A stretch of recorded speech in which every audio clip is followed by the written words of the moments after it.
Conceit of pride and false prestige, the demoniac. Thus illusions are always sworn to unclean work effected by the impermanent. They believe that to gratify the senses is the prime necessity of human civilization. Thus, until the end of life, their anxiety is immeasurable. Bound by a network of hundreds and thousands of desires secured by lust and anger, they secure money by illegal means for sense gratification. The demoniac person thinks, so much wealth do I have today, and I will gain more according to my schemes. So much is mine now, and it will increase in the future more and more. He is my enemy, and I have killed him, and my other enemies will also be killed. I am the Lord of everything. I am the enjoyer. I am perfect, powerful, and happy. I am the richest man, surrounded by aristocratic relatives. There is none so powerful and happy as I am. I shall perform sacrifices. I shall give some charity, and thus I shall rejoice. In this way, such persons are deluded by ignorance. Thus perplexed by various anxieties and bound by a network of illusions, they become too strongly attached to sense enjoyment and fall down into hell. Self-complacent and always impotent, deluded by wealth and false prestige, they sometimes perform sacrifices in name only, without following any rules or regulations. Bewildered by false ego, strength, pride, lust, and anger, the demons become envious of the Supreme Personality of Godhead, who is situated in their own bodies and the bodies of others, and blaspheme against the real religion. Those who are envious and mischievous, who are the lowest among men, are perpetually cast into the ocean of material existence, into various demoniac species of life. Excuse me.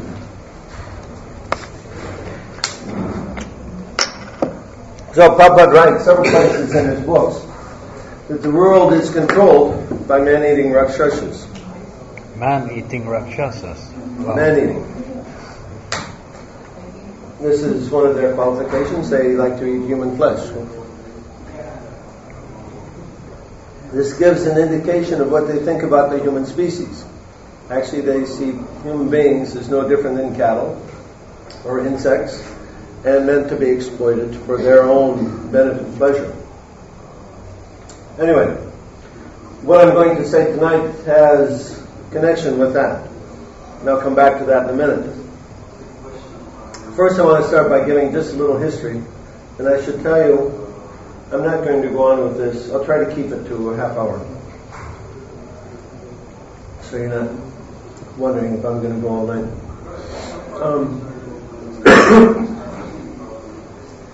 A little history lesson. We all have a present way of living, which I've been criticizing yesterday and today, is the dominant culture. How did we get this dominant culture? Did it happen naturally? No. It was specifically created the way it is now by these people, these man-eating Rakshasas who control the world. They decided some time ago, maybe 14th, 15th, 16th centuries, that there was going to be a different way to live in the world. Previously, there was kings and barons, and they had an area of land, and they had serfs, different nobles that worked under their direction. And frequently, of course, they would engage in battles with other kings and try to conquer each other in this way, increase their riches. Well, there's a problem with this. The problem is that all these people who work for you, you have to take care of them. If you want to squeeze them a little too hard, then they become angry at you and they revolt, sometimes to kill you. So there's so many uprisings in the recorded history of Western civilization. So they figured out, they wanted to find a different way to control the world. This control has been going on. This control is a feature of Western civilization. It's been going on since the beginning of Western civilization. The first method was with the sword. They would vie for world dominance. The early empires being the Egyptians and the Greeks and the Romans. But then in the 3rd century AD, it was King Constant, the Emperor Constantine. His sister-in-law made a suggestion to him that they could see that these Christians, they would rather die than give up their beliefs. And so she suggested, well, why don't we just control people by belief instead of controlling them by the sword? I've got a plan.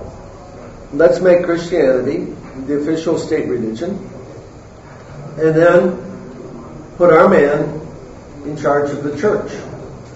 Then, whatever the Pope decrees, people will listen, right? Or else they go to hell forever. So Constantine thought that was a good idea. He met with Sylvester, Pope Sylvester, and suggested that to him, and he says, I'll make Christianity the official religion of the Roman Empire, but I have one condition, that I be able to name the next Pope. So Sylvester, he agreed with that. And then everybody who was in the Roman Empire, which was quite large at that time, had to become a Christian or else be put to death.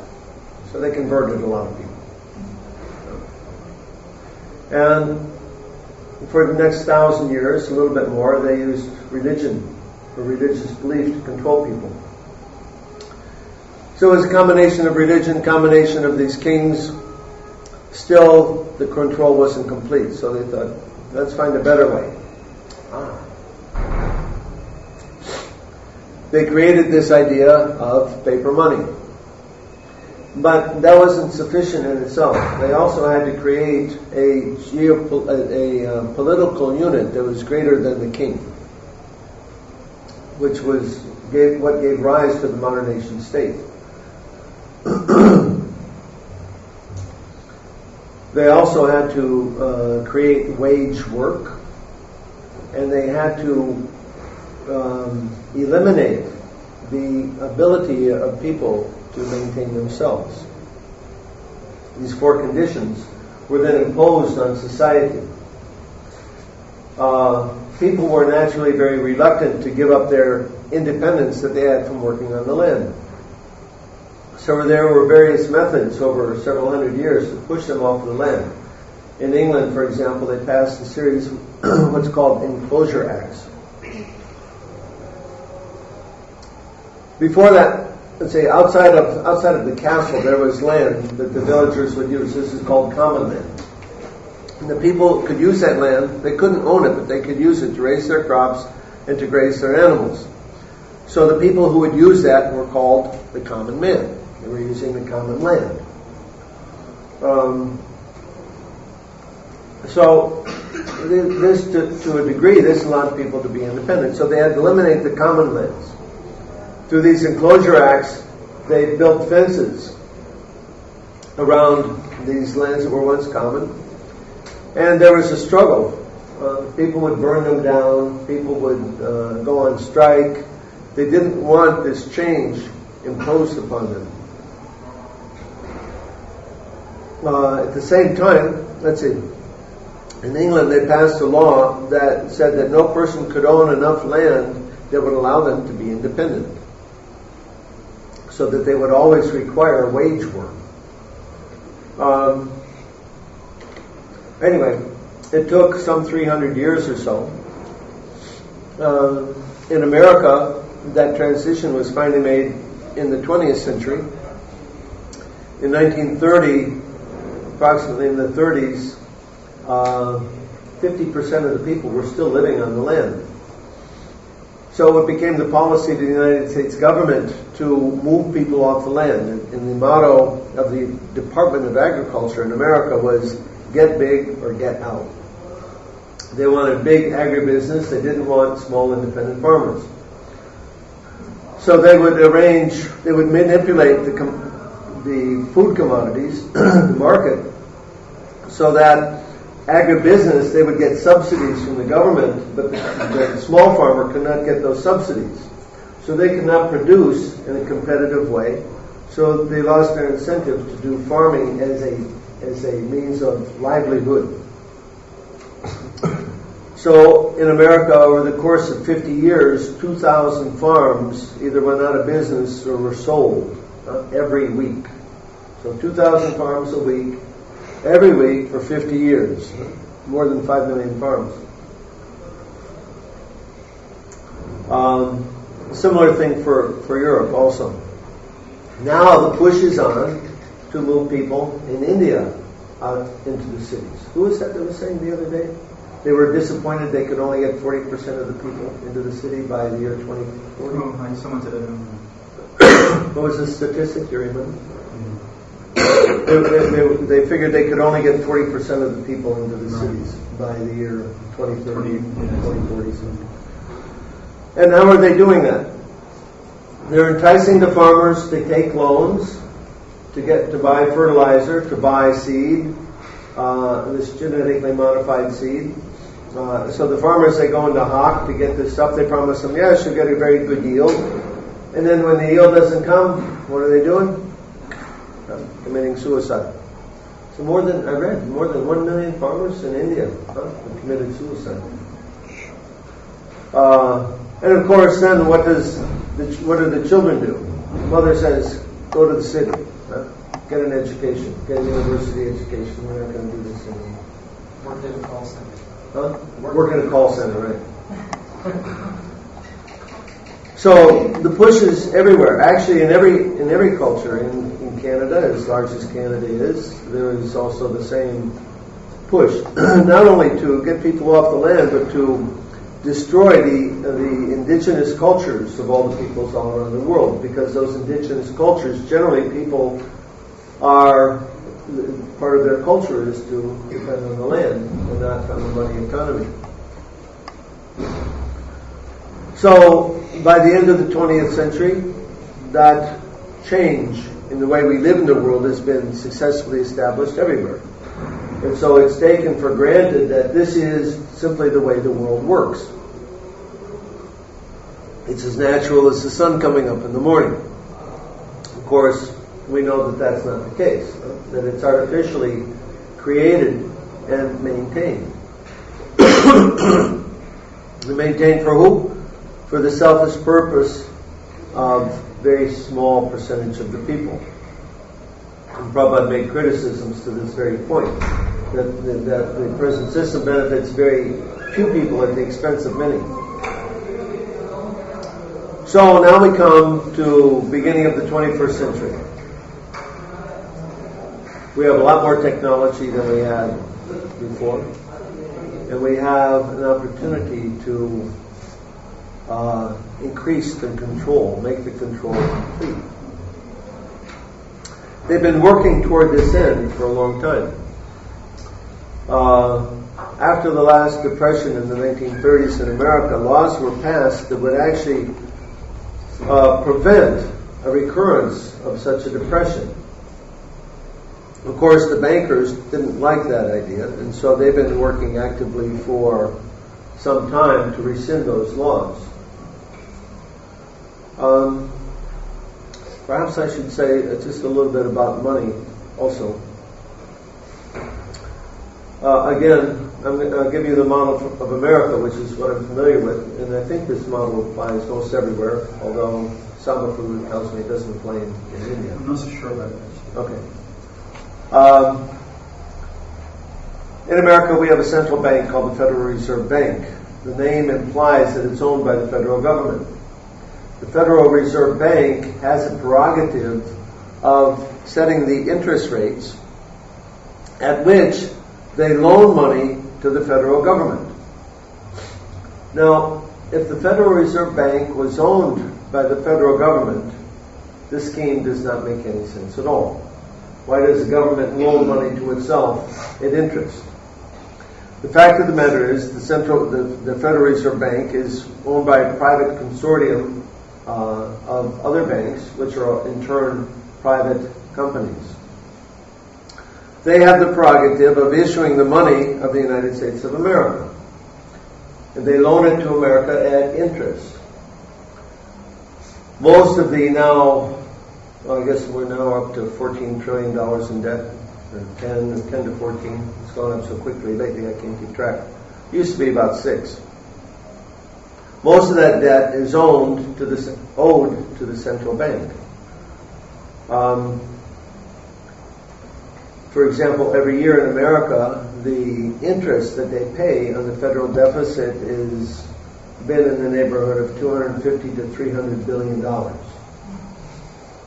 The same group that owns the central bank in America likely owns the central bank of England, of France, of Germany, of Italy, at least of the G7, if not the majority of the countries of the world. This is the way they control the world, through money. And when George Bush, some years ago, made the statement, you're either with us or you're against us, he was talking to the leaders of the world that you have to participate in our system because we're going to control the world. Several countries didn't want to do that. Those countries were what George Bush called the axis of evil, right? North Korea, Iraq, Iran, and Syria, I think, something like that. Why are they the axis of evil? Because they're not going to participate in their control of the world through central banking. So, try to understand the mentality of the demons. They're so envious. They don't want other people to prosper. Prabhupada writes about this, that they're even happier if they see others unhappy. Now this sounds strange to us because, it's just like inhuman. Well, yeah, exactly.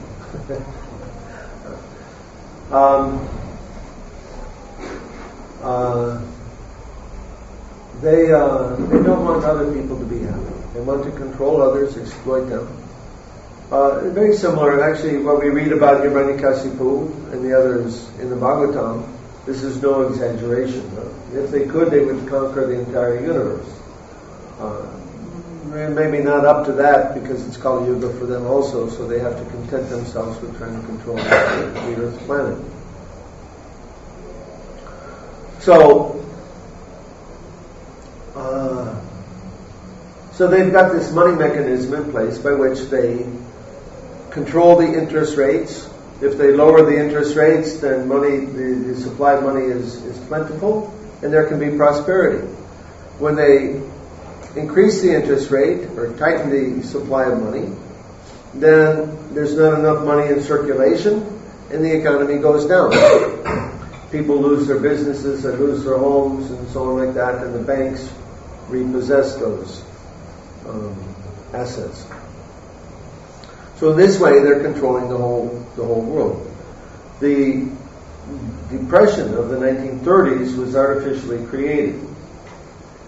It was maintained artificially because the banks did not loan money. Well, a little bit about the money supply. A little bit more. Let me go back to that.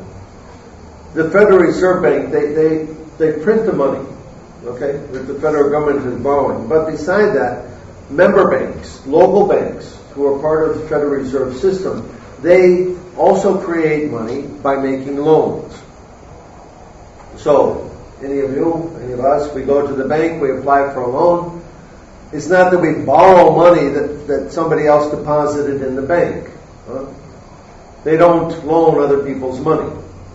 What they do is create new money with that loan.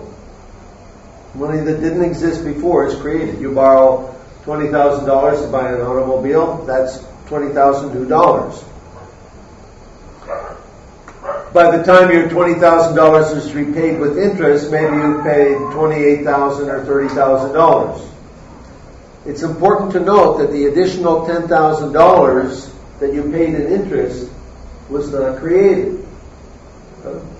They created $20,000 with the loan, but you pay them back $30,000. This additional $10,000 has to come from elsewhere in the economy.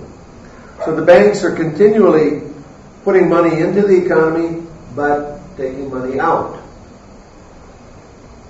If they do not continue to make loans, but they continue to receive their payments that on loans which they had previously made, they continue to take money out of the economy. The result of that is there's not enough money supply for everything to keep going. The businesses start to fail, business becomes slow. So,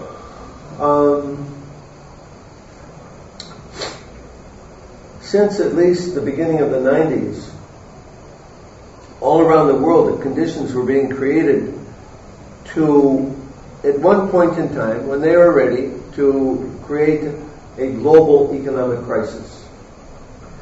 There have been many local economic crises. Japan went through one in the 90s, Southeast Asia in the late 90s, Eastern Europe, Russia in the late 90s, mid to late 90s. So in different localized areas, in different places in the world, there's been some crisis, but not one that affects the whole planet all at one time. But that's what they wanted to do. They want to have complete control. Because it's the way that they get what they want. Let me give you an example. America wanted an excuse to go to war to attack Iraq, the axis of evil, who wouldn't participate in their economic system. They didn't have a good excuse, so they created this event we call 9/11. The evidence is overwhelming that the American government was complicit in that attack. As a result of that, of course, everyone was very devastated, and the American people were given the propaganda that this was done by, what did they say? Al-Qaeda. Al-Qaeda. Okay. Al-Qaeda. Now, who's Al-Qaeda? Well, actually, these people that they said were the perpetrators, they were actually mostly from Saudi Arabia, which is in good relationship with America. Had nothing to do with Afghanistan and nothing to do with Iraq. But through the propaganda machine, they created the problem. The people had a reaction. Yes, they killed us, go kill them. They were manipulated like this. And then they get the solution that they want to have. So it's problem, reaction, and solution. They see what they want to do. They create a problem in which the reaction will be the permission to do what they want to establish. So this is done over and over again. Another event in America was, if you may remember, it was in the early 90s, the Oklahoma City bombing. At that time in America, there were many people waking up to the draconian nature of their own government, and they started these unorganized militia units in which common men, they would go participate in practicing war games for the purpose of defending themselves against their own government. Well, of course, the government didn't like that idea, so they created a situation in which one so-called what did they call those guys? I don't know. I can't remember the term, freedom fighter or something like that. Patriot. Militia guys. One of these militia guys, by himself, or him and a couple of his buddies, they blew up this building in Oklahoma City. And then they said, see, these militia guys, that's what they're all like. So from that time on, all the wives said, you're not going out to play those war games anymore, honey. You know, so they killed the militia movement. So the problem, they didn't want to have these militia guys so they created a situation where there's a reaction in which they stopped that movement, and also they were able to impose increasingly restrictive laws in which the government could further control the people of the country. So, let's get back to economics. So, they've been working on putting these pieces in place so they could create a worldwide crisis for some time. In the early 90s, or throughout the 90s, they created what were called financial conglomerates, in which banks could also sell insurance, could invest for their own account. That means generally before banks, they could only, because they were dealing with other people's money, they couldn't use that money to invest in the stock market. It's gambling, it's speculative. But throughout the 90s, the changes were made so the banks could sell insurance, they could invest in the stock market for their own account, and they could do any kind of financial transaction. This is an important piece of the puzzle. Then, in the late 90s in America, the laws that were put in place in the 1930s to prevent a recurrence of the Depression, those laws were rescinded. They also rescinded the laws that prohibited interstate banking in America. Now, the idea there is that if banks could only operate in the local area, they couldn't become very powerful. Well, they got rid of those laws so that banks could then operate anywhere in the United States, and they could also buy up other banks. So there's this, during the 90s, there was a big merger mania of banks buying other banks and building up big financial institutions.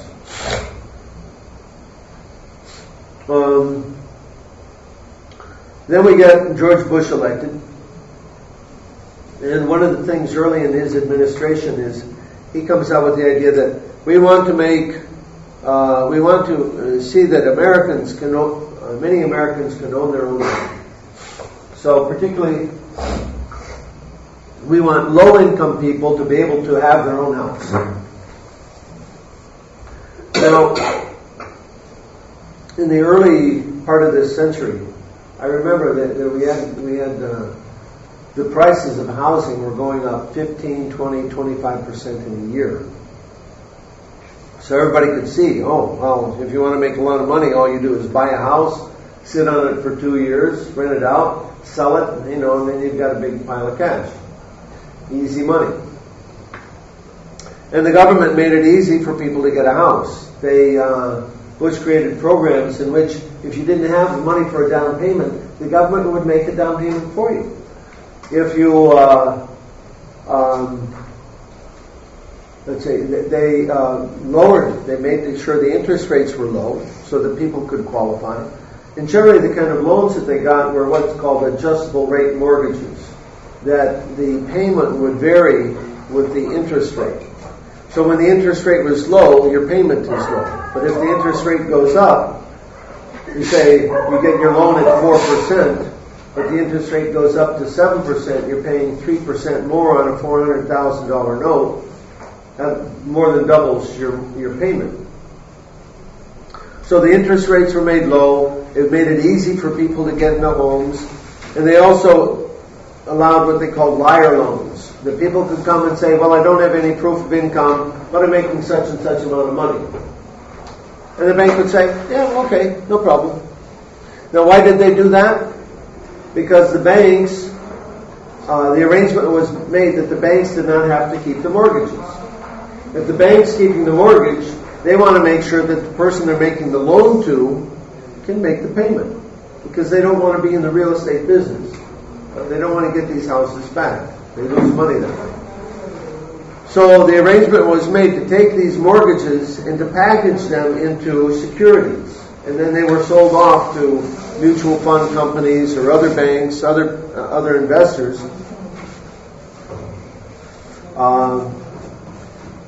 And then the bank, they didn't care who was qualified or who wasn't. They were getting their commission. Right? They'd make a loan for $400,000. They'd take a couple percent of that, 5 or 6%, and that'd come out to $20,000, $25,000 for a few hours of paperwork. Good money.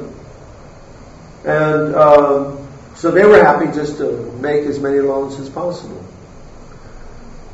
People were lured into the market because they could see the price of houses going up. So it wasn't people that just wanted who needed a place to live, but speculators entered the market to get these mortgages.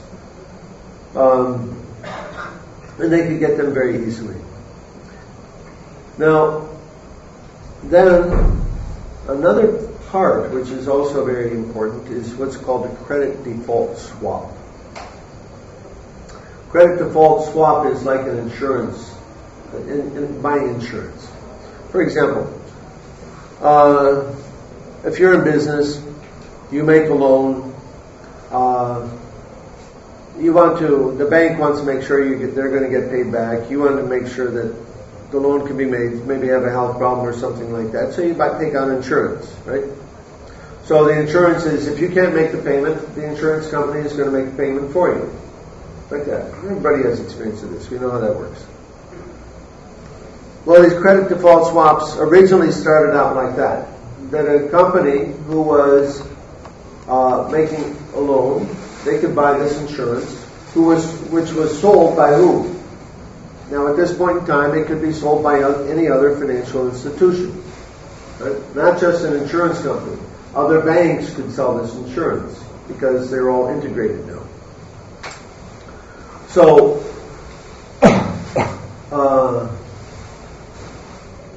these mortgages are taken and packaged into securities. The securities are then made part of this credit default swap. Somebody would take a loan or take insurance out that these mortgages are going to be paid. These mortgages were done by federal agencies. Maybe you've heard these terms, Freddie Mac or Fannie Mae. These are thought to be government-backed mortgages. In fact, they weren't, but they were thought to be. And so they were given AAA rating, very secure. Although they were liar loans and loans made to low-income people without proof of income, speculative loans. Some of these loans, I remember reading in the paper, you could borrow up to 120% the value of the house. Right? So the house sells for $500,000, you could borrow $600,000. Goody, you know. So a lot of people were doing that. And because they didn't have to put anything down, if a problem came up later, that's all right, I'm not losing anything, no problem for me, take the house back. Well, these credit default swaps, not only could they be made by the two parties in the transaction, the borrower and the person who's selling the insurance, but they can be made by other institutions. So, for example, I borrow money from you, or rather, I take an insurance contract from you, right? And I take a loan from you. I'm a company. I need some money to run my business, so I'm going to take a $20 million loan from you. You're a bank. So these two guys, Bank B and Bank C, they say, okay, well, he says, I want to also take a credit default swap on my ability to pay this loan. So you take an insurance contract based on my performance of that loan. Then what do? You're a big financial institution. You short sell my stock. This means you go in the marketplace and you sell the company's stock even though you don't own it. Who does not know short selling? Everybody probably. Okay. I'm not English. Okay. So this is another little technicality, but an important technicality. The stock market is just a big casino, just a big gambling operation, and you can make money if something moves. Doesn't matter whether it moves up or whether it moves down, you can make money on it. If you think somebody's stock is going to go down, what you do is you short sell their stock. This means you sell their stock even though you don't own it. You're going to borrow that stock from somebody that does own it, and then when the price goes down, you're going to buy it and return it to him, the original owner. You with me? Huh? Almost. Okay, again. I think the price of IBM stock is going to go down.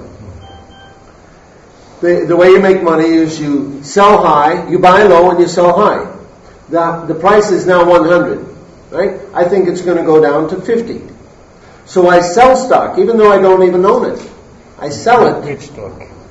anybody's IBM. stock. I sell IBM stock. Okay. How do you sell it? By borrowing. This is called, by borrowing. It's called a short sale. Actually, it doesn't happen in fact. All you do is you make a short sale, right? And it's just recorded that way. Because there's so many millions of shares there, right? The actual stock certificates don't go anywhere. It's just recorded. So-and-so sold short. Then, IBM stock does go down. Maybe it doesn't go down to 50, it goes down to 60. So then what you do, you go into the open market, you buy the stock at 60, you've already sold it at 100. You buy it at 60, and you've made 40. Okay? So that's called short selling. Everybody clear on that? So these credit default swaps are like that. Okay? You think I'm not going to be able to make my loan. Or you want to help me not make my loan. Okay? So you're a big financial institution, you start short selling my stock. When people see these short sales are recorded. Company such and such, so many, some of the shorts, there's short sales going on. And so sometimes people think, well, there's inside information. People expect that company is not doing so good. So then people start to panic. They also sell, and the price of the stock goes down. If you've got enough money, you can manipulate my stock to the point where it puts my company in financial jeopardy. It makes it difficult for me to pay my loan that I made. Right? When I don't pay my loan, you're going to collect on it from the other guy. You see? We got that? So this is what's called credit default swap. You've got all these banking institutions. They own these mortgage-backed securities. They're also doing credit default swaps based on them. Now let me tell you how much credit default swaps. The global economy is $65 trillion a year. In America alone, there's more than $65 trillion outstanding in credit default swaps. Which means if they all fail, you have to take the income from the whole planet in order to cover those bets. Of course, it's impossible. But that's the degree to which all this stuff is going on. So we built up the conditions for a global catastrophe by removing the restrictions, by making financial conglomerates, by making it easy for people to get mortgages for homes that they can't afford, by pushing the value of those houses up so that many more people want to participate, by removing the incentive for the banks or loan companies to make sure that the creditor the borrower is creditworthy. You securitize those mortgages and then allow the financial institutions to sell credit default swaps against these securities. So it's a whole house of cards. You've all played this game, right? You build up a house of cards and then you see how many you can pull out without the thing falling down. So all that they had to do to make the whole thing start to crumble was, in the year 2007, they started to raise the interest rates. The interest rates before were at 4%, something like that, or maybe 3.5%, very, very low. So they started to raise them up, a couple percentage. This means that people couldn't make their payment because of their adjustable rate mortgage. They started to default on their payments. In one county, one area in the state of Ohio, 50% of the homes that were made by these adjustable rate mortgages, 50% of them failed. So a lot of, in other words, many people were defaulting on their mortgages. So the mortgages by themselves are not a problem, but when you've got the credit default swap, you've got the mortgage-backed securities then also begin to fail. And you've got the credit default swaps, which are also going to begin to fail. Now, if I've if I've sold insurance on this mortgage-backed security and it fails, I've got to come up with the money to pay for that insurance that I sold. This is why the banks require so much money. These mortgages are failing. They've got to make good on these obligations. So this is why there's this so-called liquidity crisis. Maybe you've heard that term. It means the bank doesn't have enough money to keep their balance sheet in order, so they've got to get more and more and more and more money. Tens, 20, hundreds of billions of dollars. So the people that help to arrange all these conditions in America, they set up the dominoes. These are the people that Obama is brought into his administration to manage the economic affairs. Something wrong with that picture? Sounds good. In other words, the people who create the problem are the ones who are being called on to fix it. That's not going to work. Why do you say? She's looking at me like, what? Well, the propaganda of Obama and his dream administration. That's all it is. Propaganda. Yeah. If you bring the people in to fix the problem, if you bring the people who created the problem in to fix it, this means that you're not really interested in fixing it. They're not interested in fixing the problem. They've created the problem. And not only in one place, but they've created a global problem. Now, why do they do that? Since this financial crisis started to unfold, even late in the year 2007, we began hearing from some of the world leaders that we need a new global financial order. What does that mean? Nobody really knows. It just sounds kind of like, yeah, we need some major changes, right? Nobody says specifically what it means.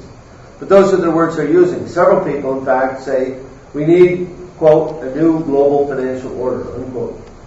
And then there's others who just say we need a new world order, quote, unquote. How many have heard this term, new world order, before? How many have not heard it? New World Order, in some circles, is taken to be the conspiratorial view of history. Is that a good way to put it?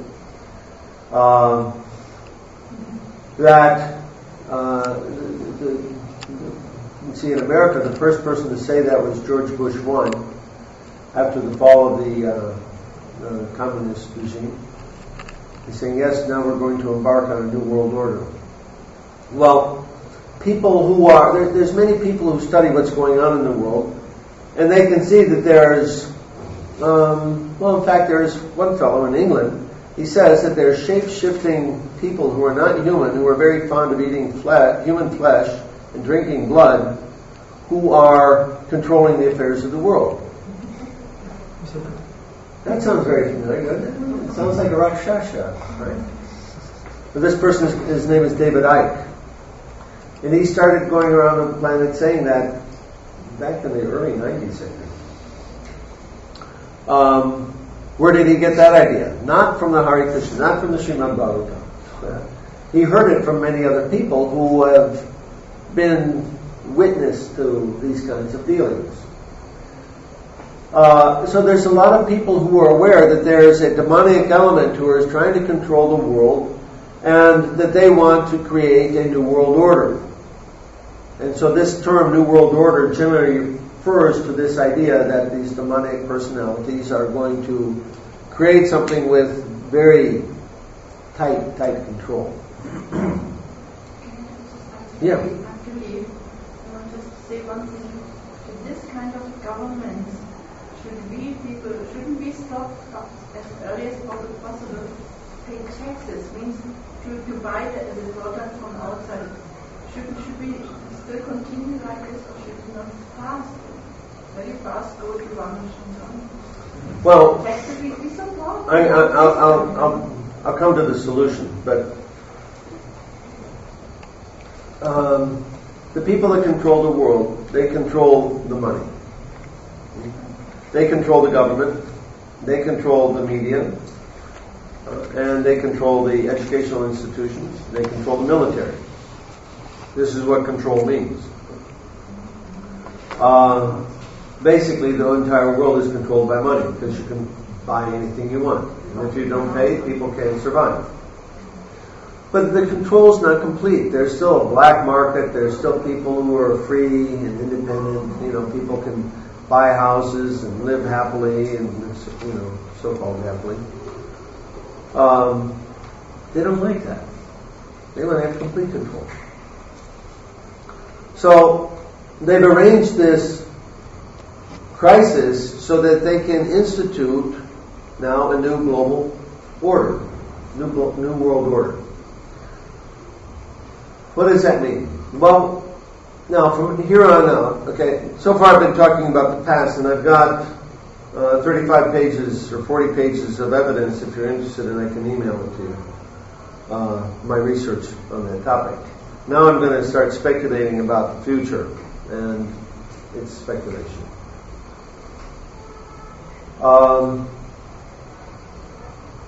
What is New World Order? They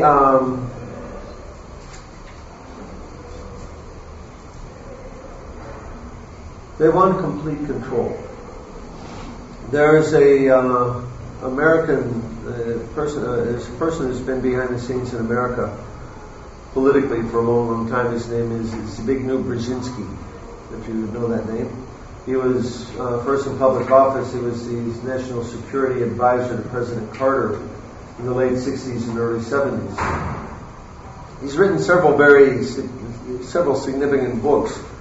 One written in the 1970, I believe, was called The Grand Chessboard. And then one written in the mid-80s called The Trilateral something or other.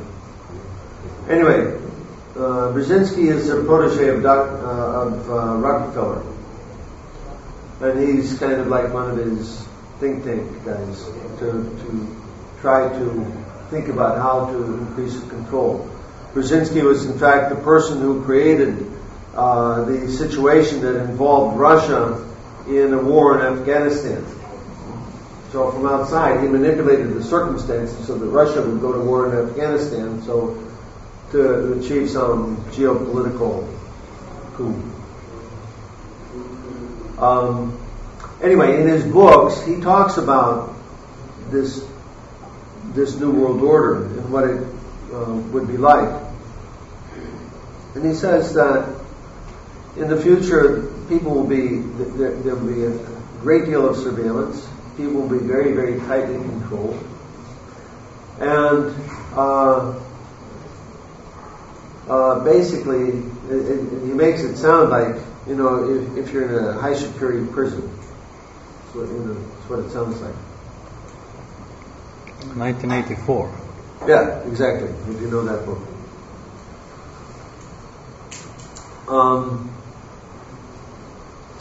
What else? New financial order. What's going on with this? The governments are giving so much money to the banks that they're saying that people are saying, well, we're not just going to give that money. You got to get something for it. You give it billions of dollars. Take stock, something. So the governments are taking stock in the banks. Basically, what they're doing is nationalizing the banks, which is another word for socialism, which is another word for Soviet communism. What we're coming to is basically the Soviet situation through the back door. If you remember Khrushchev, when he was visiting the United Nations in 1962, or 1960, he took a shoe up and he was banging it on the table. He was saying about the Russians to the Americans, said, "We will bury you." We will bury you. Yeah, we will bury you. What he meant was communism will will prevail. Well, everybody thinks that communism died, right? Because the Soviet Union and everything collapsed almost 20 years ago now. Well, externally. The ideology is still there. They're very clever. You can't fight an enemy that you can't see. You think, oh, there is no enemy. Capitalism won. Right. But we're coming to a situation where the national governments will own the banks. Now we hear the car companies are in trouble also. So they're also funding them, apparently reluctantly.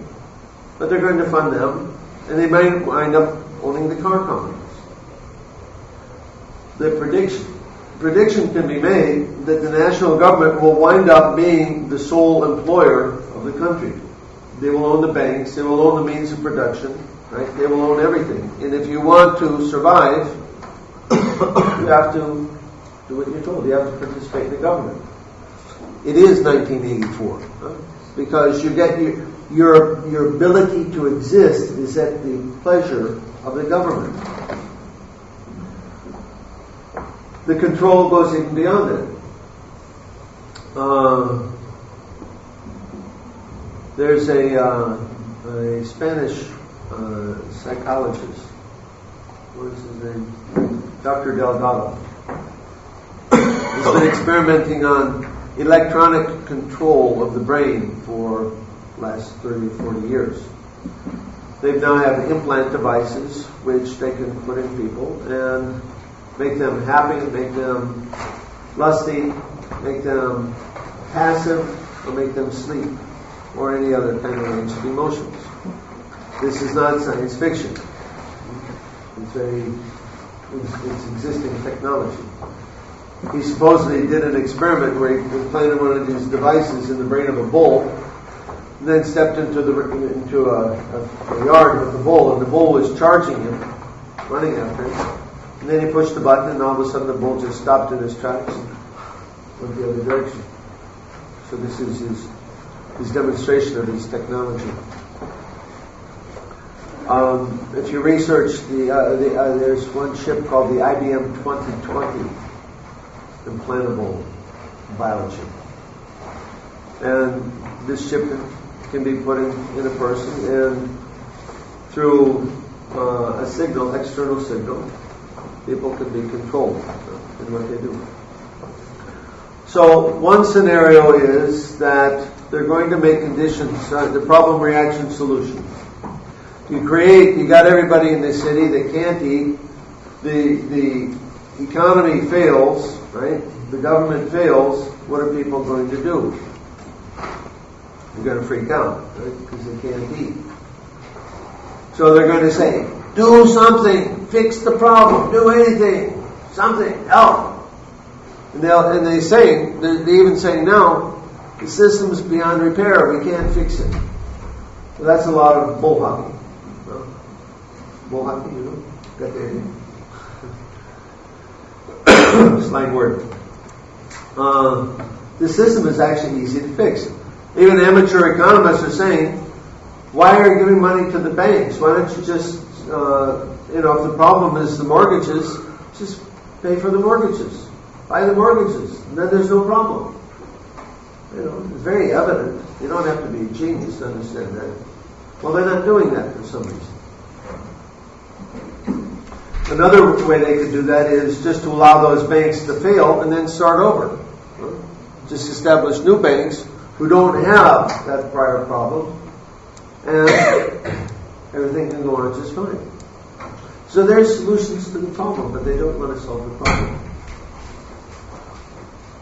So it could be that they create such a dire situation that people cry for any solution. They say, well, the system's broke, we can't fix it, but here's a nice thing. Everybody take the chip, and we'll do electronic banking. We don't need money anymore. Forget money. Okay? They couldn't control the black market. They don't like money. Control is not complete. So if everybody takes the chip, we'll just have electronic accounting, And we'll put $50,000 in everybody's account, and we'll all live happily ever after. It's one possible scenario.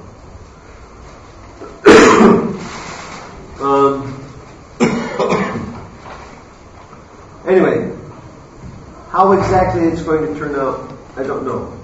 I do know that the problem is deliberately created, that they're not fixing it, although they could fix it. And so that leads one to question what their actual motive is and what they want to accomplish. Since they're saying the words, we want a new world order, we want a new economic order, this means that just like they created the present way that we live, they want to create another way for us to live, which is basically more overt slavery. That's what it means. This devotee who gave that talk about the peak oil the other day, tonight, or I think this afternoon, he also gave another lecture, The End of Civilization as We Know It. My friends, I firmly believe that's the case. This problem, when people ask me, how long is this problem going to last? I generally say it's permanent. It's not going to get fixed. I don't expect it's going to get fixed. Things will continue like they are for some time because there's money in the system. But gradually that money is going to be reduced, and it's going to be very, very difficult. The big financial newsletter writers, they're saying, or I can remember one, for example, the guy is saying, this is it is now. Sell all your stocks, buy gold, get land, get a gun. Most of them aren't that. Most of them are that extreme. This is it. It's not going to get fixed. They're saying like that. So, the Japanese word for crisis also means opportunity. So, crisis in that dominant culture means we have a wonderful preaching opportunity if we can walk our talk. If we can actually show this is the way to live. So we have I believe we have a very short window of time in which to get our act together and begin to preach. I was going to put this analysis in my book on spiritual economics, but it's comes to such a devastating conclusion that I didn't want to do that. And so I'm going to put it out as a separate book. Financial crisis equals spiritual crisis. The solution is, and in this book I'm going to explain. I'm going to explain Rakshasas, I'm going to explain how they're controlling the world, I'm going to explain how they created the financial crisis. I'm going to explain the possible scenarios for the future, and I'm also going to explain that there's no way to defeat these people. They own the military, they own the governments, they own the media, they own everything, and your little, gun, whatever you're going to buy, you're not going to be able to do anything. Sorry, So there's only one way to fight with these people, and that's spiritually. So we have two choices: global slavery or chant Hare Krishna. And I think that that's going to be the case. But if we can convince people, once, it may sound like crazy talk, but if people can be made to hear that message, and then when they see it developing before their eyes, they may then realize, we have no choice. That's all chant Hare Krishna. So, that's my 2 cents. I had a couple of thoughts on this topic. One was I noticed, I might have a completely erroneous conclusion, but I noticed that one of the Rothschilds, one of the young Rothschilds, has got long hair and a beard, and he's developing some sort of eco thing for kids. And I was kind of really surprised to see that. Now it could be, of course, that it's just a whole cover-up or something. But then it crossed my mind, look at Prahlad Maharaj. Prahlad Maharaj, son of Hiranyakashipu, yet he just took on a completely different mentality. And that's the way Krishna works, isn't it? He changes people's mentality. So it crossed my mind that maybe a certain key person, because as you say, they've got complete control. And there's nothing that if these people can assassinate presidents as they've done in the past and arrange civil wars and things, what the hell can we do? But Krishna, I mean, also the other side of it is that this is all karma, because they're all eating meat, and Yep. everyone's getting what they deserve. So this has to happen anyway, regardless of who's behind it. Right. But how will the Chaitanya Mahaprabhu's 10,000 years wonderful glorious movement? So across my mind, one thing would be like that some of these key persons in these demonic families could turn out to really throw a spanner in the work. Yeah. Another thing would be that, Or they can just help. They've got billions of dollars, so they can just say, right? hey, here's what do you need? I'll make it happen. Right. Because they can see also. Right. Not all of them are purebred. They may have been bred with human beings, and so they're not so demoniac. Right. The other thing that crossed my mind is that the only other thing that I see that would defeat them would be like climate, not necessarily climate, but people talk about this shift in some people say that the ice age came because of the polar shift. That would be one explanation of why elephants were found with green food in the stomach and a little frozen. So, that would also upset me a bit because, they've obviously got themselves islands or places which are isolated, so when there is civil unrest, they can just relax and play jots, in their islands, etc. But if those islands suddenly shifted into, that kind of thing, that could also defeat.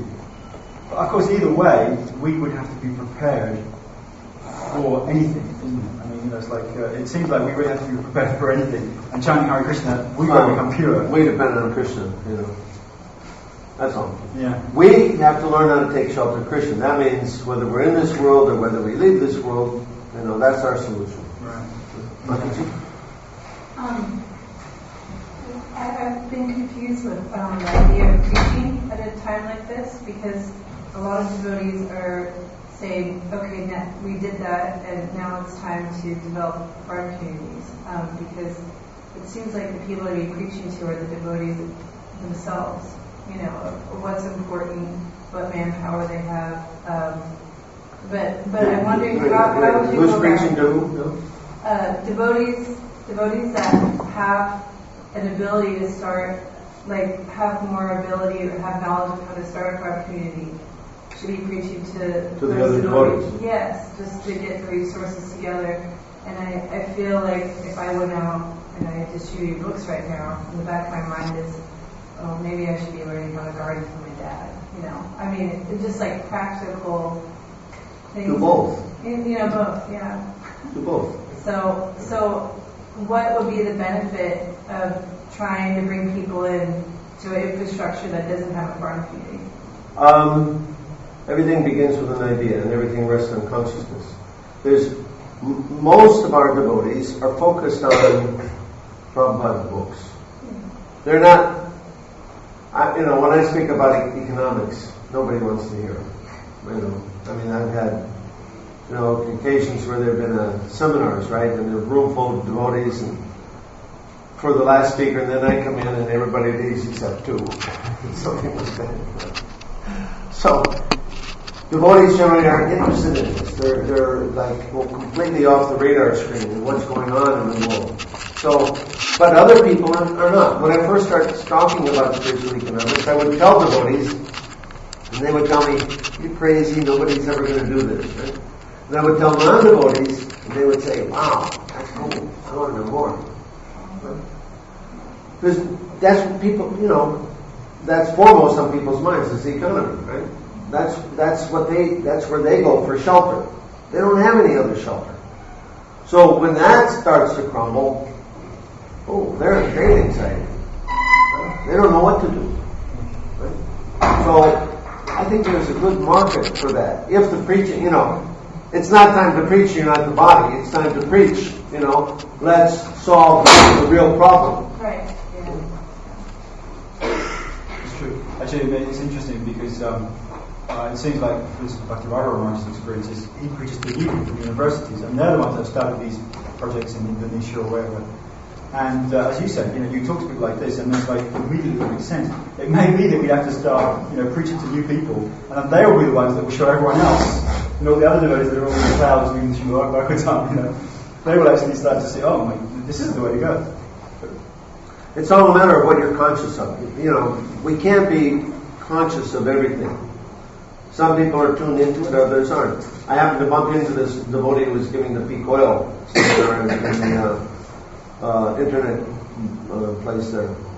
And he was saying, he says, he was also expressing a similar kind of frustration. He says, devotees are just so clueless. He said, I've got to give the seminar, right, to try to wake them up. Did you have much attendance? Was it very good attendance? I don't know, I never got over there. It was people coming and going. He shouldn't have shown the video. Oh, which one did he show? I don't know. I never friended with him. There's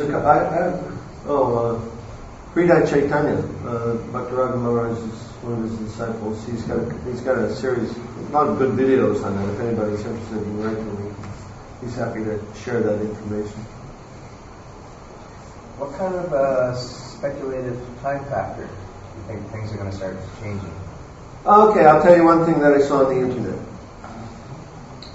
Apparently in March 2008, they had a closed-door session of American Congress. It's only the 5th or 6th time they've done that in the whole history of the country. Usually our Congress operates openly, so that anybody can go in and see the proceedings.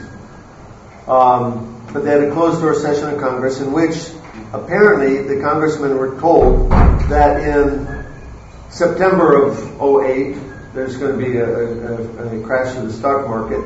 In February of 2009, there's going to be a collapse of the American economy, followed by civil unrest and martial law and so on like that. And they told these Congress people that we've got safe places for you and your family, so don't worry. Well, some of them were very disturbed by that, so much so that they leaked that information out and it got on the internet. So the posts were made there in late March or early April. When the first event came off as planned in September, the stock market crashed, people who were reading that, they sat up and took notice. Oh, this is for real. Let me see. So, is it possible there's going to be a collapse of the American economy? Yeah. They could do that.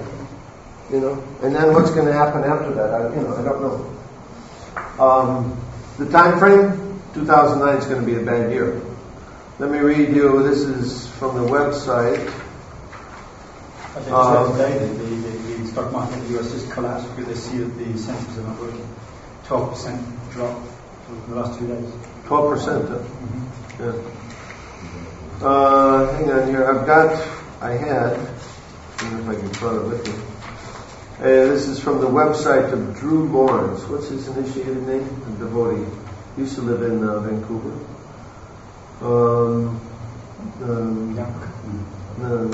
It begins with a D. Not Dronacharya. Cuba?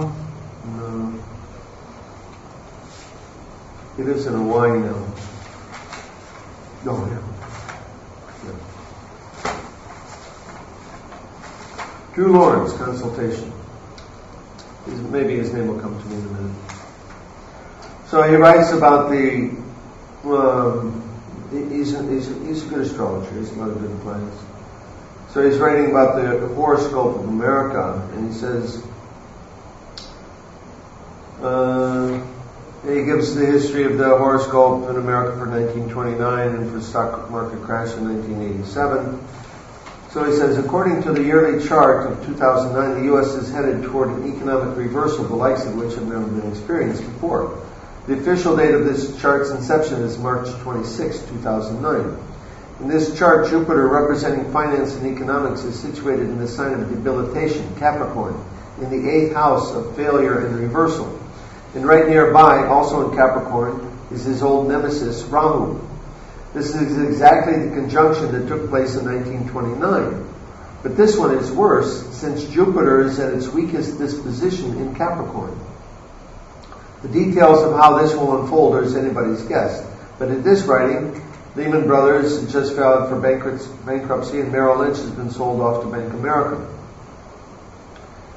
The duration of this yearly chart's effects is 1 year, beginning in March 26, 2009. Within that time frame, Jupiter will go into retrograde from June 15th until October 12th. This may result in the increase of economic and financial woes during this 4-month period. increase of financial woes, Suffering. problems. sufferings. I heard Duryodhana Guru. Duryodhana Guru. Dronacharya Guru. Dronacharya Guru. Not Dronacharya Guru. Dronacharya Guru. This is the way. I read a similar thing that was mentioned that someone was analysing the chart of Obama and what was the other guy? McCain. And they were saying that if McCain's chart certainly makes sense because he's got a good chart for various, financial, etc., and he became the president of the United States, it would seem odd that Obama's chart, he's got similar debilitations to the chart of the States. So it would be more likely that Obama would win the election because that would tie in with the fate which looks like America's. So I thought that was quite interesting too. That the astrology of Obama fits very nicely to the whole sorry tale of.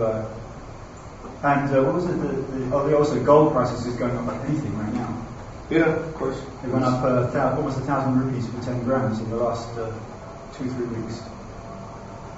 Here in But, on the gold situation, in the 30s it became legal to own gold. Became illegal. Yeah. So will they do the similar thing? They could. I think Illegal in the USA. Yeah, in America.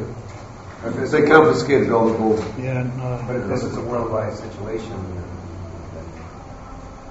I read today, Chidambaram, the Prime Minister, was saying that, who knows? Prime Minister of India? Yeah. He was saying that India will be the least affected of all the countries in the global downturn. This was what he said. 70% of the people live in villages here. Right.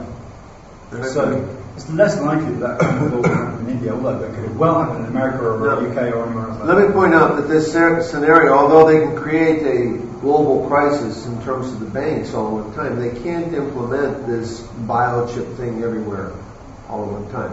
The technology is not, it's in place in Western Europe and America, but it's certainly not in place in Eastern Europe, in Russia, and India. I don't know about China and other parts, but, technology is not there every place. So they have to do it in a gradual stage program. So if people in other parts of the world are alerted to what's what's possibly going on, and they see it actually happening in America and Western Europe, and they freak out enough, that they take it seriously, like, the noose is around our neck and it's getting tight here, maybe we can do something still and save the world. So the prediction was made by Edgar Casey, who was one of America's first psychics, the time when there was no psychics, back in the 1930s, 20s. He made the prediction that Russia will lead the world in a spiritual revolution, in which man will learn to live for the benefit of his fellow man, which is spiritual economics, which is why I went to the CIS countries to preach, so I can fulfill that prophecy.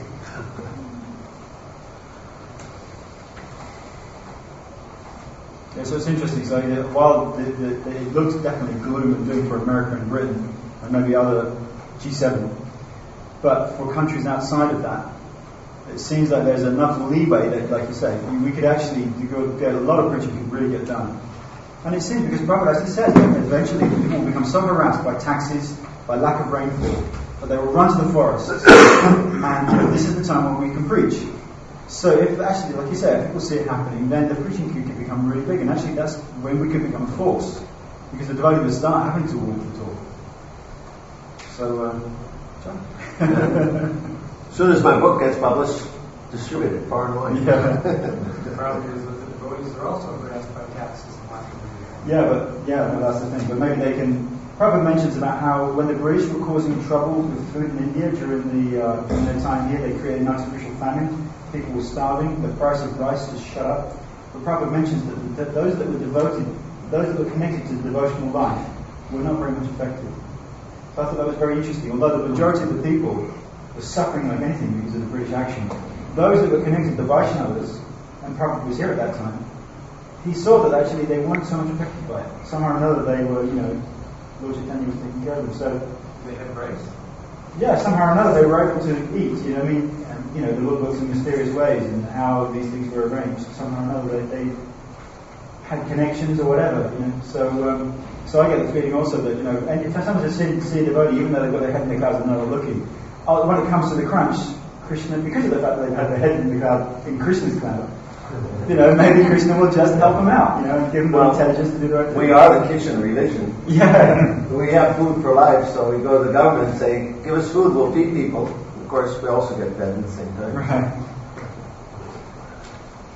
So what was those dates for the closed Congress? That was back in March. Look on, there's a website, Life After the Oil, Life After the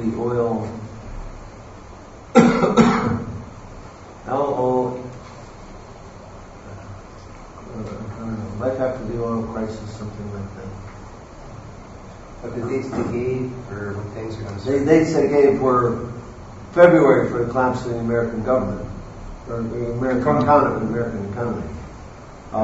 That one's only got a few more days to play out. So, you know, when those things get leaked out, they adjust the schedule a little bit. But according to him, they got another month, you know. So.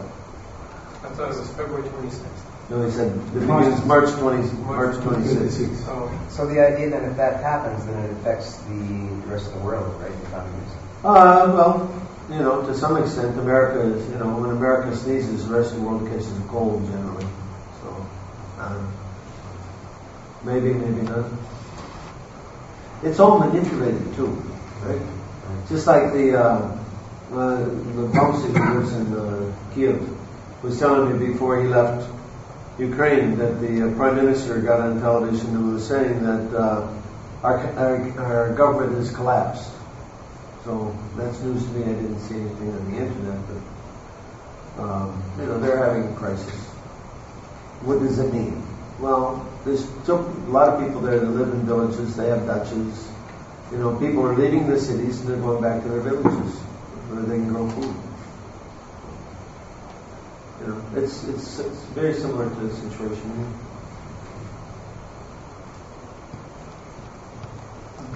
here. Anyway, buy gold. Get rid of your investments. It's too expensive. Well, don't keep anything in paper assets. So who's this You could buy land. Buy land. Buy land. That's what Prabhupada said. But buy land together, not by yourself. Yes, of course. Have a plan. The man with a plan, right here. We'll try. When you say the website, is the website not operating? If we go to that URL, we won't get anything. Oh. Come on. Well, it's just because the online community portion is under construction, but all the information is there. So, let us have it. We're almost there. Okay. All right, it's getting late. Thank you very much. Prabhupada ki jai. Prabhupada ki jai.